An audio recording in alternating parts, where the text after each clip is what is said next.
Hi all. என் ஹஸ்பண்டோட சொந்த ஊருக்கு அதிதிரன தூக்கிக்கிட்டு நாங்க எல்லாம் சேர்ந்து ஒரு 2 வீக்ஸ் பிஃபோர் கிளம்பி போயிருந்தோம். அங்க போனதுமே அதிதிரனோட கொள்ளு பாட்டி, என் ஹஸ்பண்டோட பாட்டி தான் ஃபர்ஸ்ட்டு பார்த்தோம். அவ்ளோ ஹேப்பி ஆயிட்டாங்க. அவங்களுக்கு கிட்டத்தட்ட 100 வயசு கிட்ட இருக்கும்.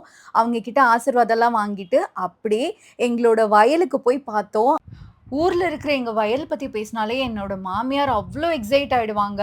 அவங்க தான் விடாப்பிடியா தம்பிய கூட்டிட்டு வரணும்னு சொல்லிக்கிட்டே இருந்தாங்க. அதே மாரி அங்க போயிட்டு, அங்க வயல் எல்லாத்தையும் சுத்தி பார்த்தோம். இப்ப வந்து எல்லாமே அறுவடைக்கு தயாரா இருந்தது. "ஹே இங்க பாரேன், இதான் நான் படிச்ச ஸ்கூலு, நான் ஓடி ஆடி விளையாண்ட தெரு, நாங்க குளிச்ச குளம்" அப்படின்ட்டு என் நாத்தனாரும், என் புருஷனும் சேர்ந்துக்கிட்டு அவங்களோட சைல்ட்ஹுட் மெமரீஸ் எல்லாம் ஷேர் பண்ணும்போது, அப்படியே குழந்தையாவே மாறிட்டாங்க. இந்த ஊர்ல பார்த்தீங்கன்னா, கிறிஸ்டியன்ஸ் தான் அதிகமா இருக்காங்க. ஸோ சர்ச் வந்து நெறையவே இருக்கு. நாங்க ஒரு 3 கோயிலுக்கு போனோம். அடைக்கல மாதா கோயில், செபஸ்தியார் கோயில், வனத்து சின்னப்பர் கோயில். இதுல இந்த அடைக்கல மாதா கோயில்ல தான் ஃபியூச்சர்ல அதிதீரனுக்கு மொட்டை போடணும்னு சொல்லி என் மாமியார் வந்து ரொம்பவே ஆசைப்படுறாங்க. என்னதான் என் ஹஸ்பண்டுக்கு இப்போ கடவுள் நம்பிக்கை இல்லனாலும், சின்ன வயசுல ரொம்ப ஸ்பிரிச்சுவலான பெர்சனா இருந்திருக்காங்க. இந்த கோயிலே கதின்னு கடந்தாங்கன்னு என் மாமியார் தான் வந்து சொன்னாங்க.